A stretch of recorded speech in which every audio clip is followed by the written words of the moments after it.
ಸ್ವಾಮೀಜಿಯವರಿಗೆ ಪಾದಾರ್ಗಳನ್ನು ನಮಸ್ಕರಿಸುತ್ತಾ ನಮ್ಮ ಮಡಿವಾಳ ಸಂಘಕ್ಕೆ ಒಂದು ಹೆಮ್ಮೆಯ ಕಳಸ ಅವರು ನಮಗೆ ಯಾವಾಗಲೂ ಮಾಚಿದೇವರು ಬಿಟ್ಟರೆ ಅವರೇ ನಮಗೆ ಹೆಚ್ಚಿನ ಶಕ್ತಿ ಕೊಡ್ತಾ ಇರೋದು ನಮ್ಮ ಸಮುದಾಯದಲ್ಲಿ. ಅವ್ರಿಗೆ ಯಾವಾಗಲೂ ನಮ್ಮ ಸಮುದಾಯ ಚಿರಋಣಿಯಾಗಿರ್ತೀವಿ.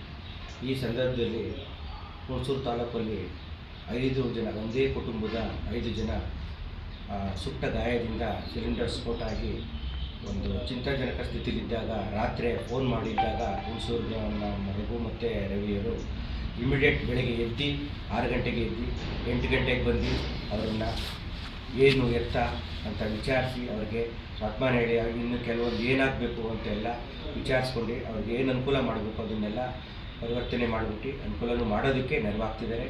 ಅವ್ರಿಗೂ ತುಂಬು ಹೃದಯದ ನಾವು ಸಮಾಜದಿಂದ ಸ್ವಾಗತ ಬಯಸ್ತೀವಿ.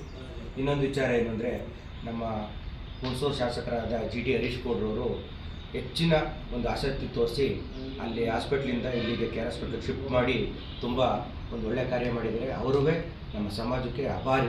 ಯಾವಾಗಲೂ ಸಮಾಜದ ಒಂದು ಏಳಿಗೆಗೆ ಯಾವಾಗಲೂ ನಮಗೆ ಇದು ಮಾಡ್ತಾ ಇರ್ತಾರೆ. ನಮಗೆ ಅವ್ರಿಗೂ ಒಂದು ನಮ್ಮ ಕೃತಜ್ಞತೆ ಸಲ್ಲಿಸ್ತೀವಿ ಸಮಾಜದಿಂದ.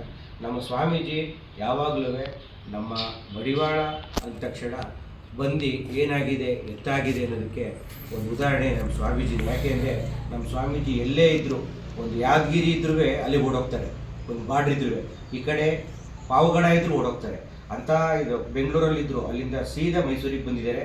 ಅವರಿಗೆ ತುಂಬ ಅಭಾರಿಯಾಗಿ ಸಮಾಜ ಇವತ್ತು ಕೃತಜ್ಞತೆ ಸಲ್ಲಿಸ್ತಾ ಇದೆ.